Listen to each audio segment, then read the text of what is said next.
Hello, my friends. This is a 1993 Mitsubishi 3000 GT, and I've since sold this car to my son. He's 17 years old. When I had this vehicle, he was 3, and he loves it. So I sold it to him just to teach him a lesson. I could have just given it to him, but no, I sold it to him.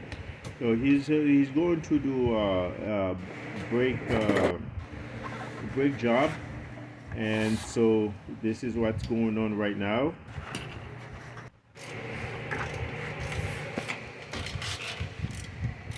And you see, right now he's removing the brake. He's doing the rear brake, and so yeah, we're doing this very fast, and just not to kind of like board you. I He's push it out. removing the rear This rotor, side's easy. and Other that's side very is a lot easy harder. if you know Okay. what you are doing. Okay. Oh, that's a drum? Parking brake? Yeah. Okay, okay. Both it's this is for the parking brake, Yes. and then this is the regular Yeah, regular for- brake. Yes. Oh, okay, okay. Well, it looks like even the parking brake is worn out. Looks like they might need, but I guess since we don't have the replacement, so No. yeah. Oh, I didn't know that. That's how it works. Yeah. I mean, for this car, or that's how they are And in I learned general. something. I didn't know that lot of the cars. rear parking brakes had the Yeah, this is has old, drum brakes. old.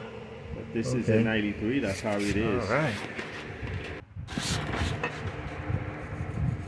Now he's cleaning, removing the dust and particles off the bracket, and these are the old ones. We could have resurfaced them, but he decided to buy brand new ones. Now we are reusing the clips because the ones that comes with the brake don't I fit. thought I had it. So now you can see he's already replaced the rear drum, not drums, but rotor, and that's the old one. Now he's putting No, you go the ahead. caliper bracket back on.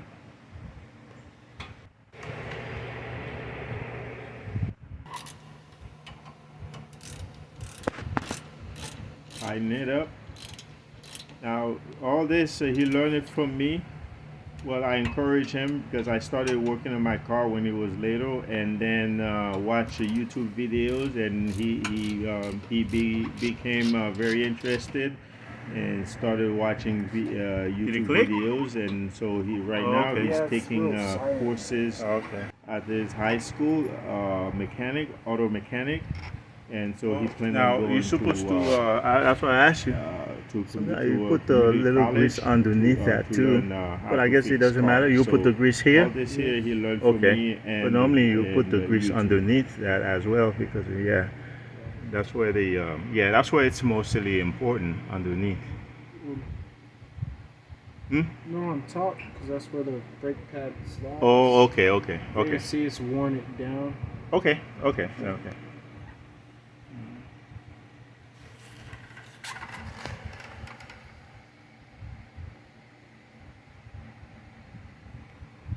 This is again just to keep the brakes from squealing.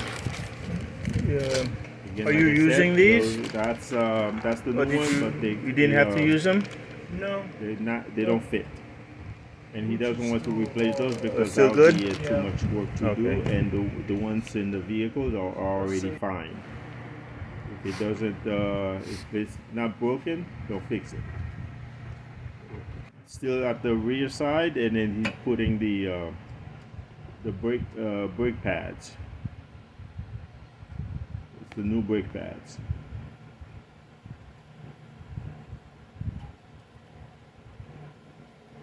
Since he can't see from the outside, so it was a little bit tricky. But finally he got it.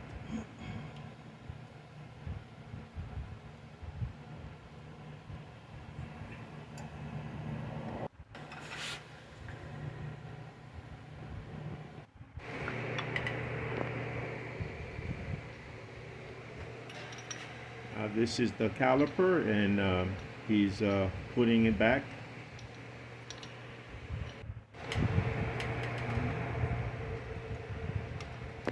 First, he's pushing the caliper back to its original place so it can fit on the new brakes.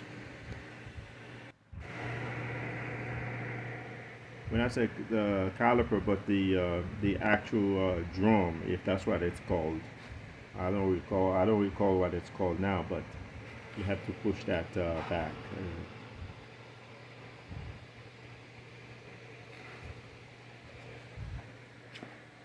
See, right now that's how it is. If you don't push it back in to its original place, then it will not fit on the new brakes because the brake pads are thicker, and the disc is also thicker.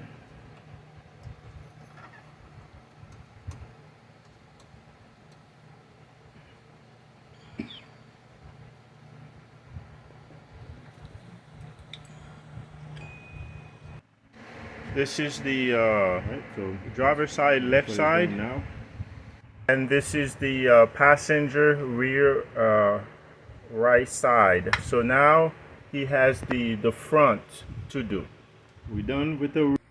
Alright, so here in the front, we have these two caliper brackets. The top one, and then this one down here. What you want to do, take a 17 mil socket, and you want to break those two nuts loose, and the caliper will just slide right off. You may have to wiggle it because it's compressing against these front brake pads, but it should come out easy. Now that the caliper bracket is off, the brake rotor should just slide right off like that. Now, usually if you're up north, I'm down south in Texas, you see they don't really rust on. You see there is rust, but it doesn't get stuck. So what you would do if it is stuck, just get you a hammer, something bigger than this one, and you would just tap on the brake rotor until it comes loose. But if you see that little hole right there and this one right there, you would use a bolt, 2 bolts, then stick it in and slowly turn each one, which will push the brake rotor off of this hub right here, and in turn taking it off. That's what I had to do in the rear section because they were a little stuck. But yeah, now that we have this off, we can go ahead and get the new rotor. All right, so this is the new rotor. All we have to do is take this and put it on.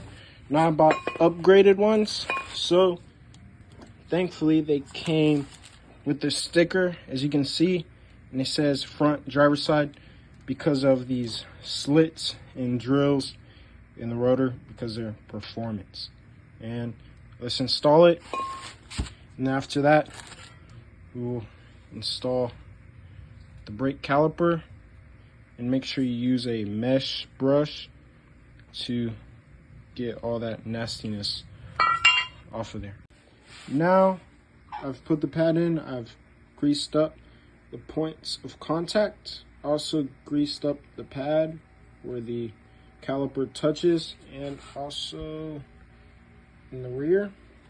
Next thing I need to do is put the brake pad back on, but as you can see, the pistons, there's 2 of them, are sticking out.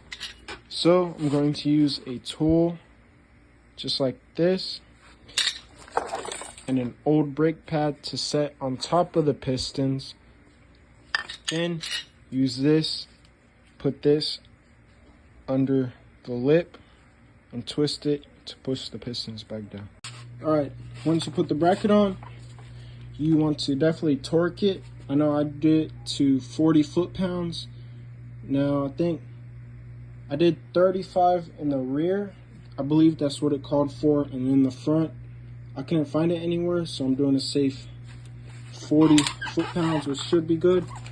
After that, you want to get your little plates and put them on the mount. Then, after you get the bottom and top one, you want to get some grease and lube up where the brake pad sits down to prevent any squeaks and squealing from the brakes. And then you have to take it all back off and lube it up properly. So now I have everything put back together and torqued. I wasn't able to film me doing it as I only have two hands and I need both of them. So I also torqued the caliper bolts that bolt the caliper onto the caliper mounting bracket to 40 foot-pounds, which I'd say is a safe number. It may be more or less depending on your make, model, and trim level. As you can see, I greased up the front just where the caliper touches because I will be able to see through the wheel and I didn't want grease to be everywhere. But I did do it in the back as you don't see that. And just a quick tip, if you're struggling with keeping your brake rotor still and fully on, just take one of the lug nuts and screw it on all the way and it'll hold the rotor onto the hub and you won't have to fight with it.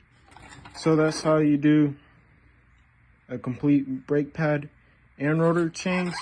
And also to make sure you grease up the slide pin or the slide nut, as there are threads that go through here, but after that it's smooth and you want to grease that to make sure the caliper is able to go back and forth properly. So thanks for watching.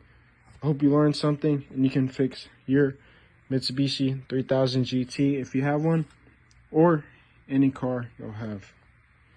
Have a good one. Make sure you like and subscribe for more educational content with Alexander. So now you've taken the caliper off and you've hanged it up. What I do is I set it on top of the strut, but I also use a bungee cord to make sure it doesn't fall down. The reason why I don't want to just let it hang off to the side is because of this brake hose right here. Now mine's a 32-year-old car, so if I just let it hang, probably stretch it, crack it, break it, then over time will leak out and I'll lose my brakes, which is a no-go.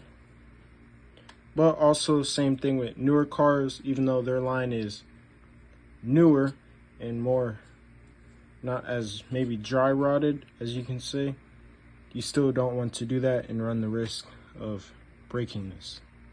So now just these two bolts for the caliper bracket, which are also a 17 mil.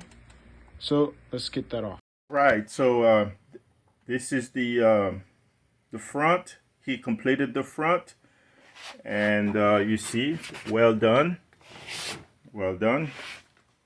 All right, that's the driver side, and then let me show you the right side. This is the right side, and then here's what happened here. We got lucky, and this is the tie rod out, I think you call it. And man, this one was damaged. The copper nut, this one here, whatever it's called, it was loose. And look what happens. It wasn't holding it. So the only thing that kept the this tie rod out to stay here is because of the copper pan. Yeah, but the copper pan was pretty much almost gone. Okay, so now he just went to the store to get this one here because the thread is totally gone. Yeah, no good. So that's good though. He changed the brakes, but the reason that this happened is his fault because we changed the boots, about 6 months ago, and then I guess, oh well, obviously he did not do a good job putting this back together, and so but we are good. I think we save about $6,000 for not having done this at the dealership. All right, guys, thank you for watching. It's been a long time looking for you. Strip clubs and bars, oh, I've been everywhere. Looking for love in all the wrong places. Looking for love, oh Lord, I finally found you. Oh shit. Thank you again.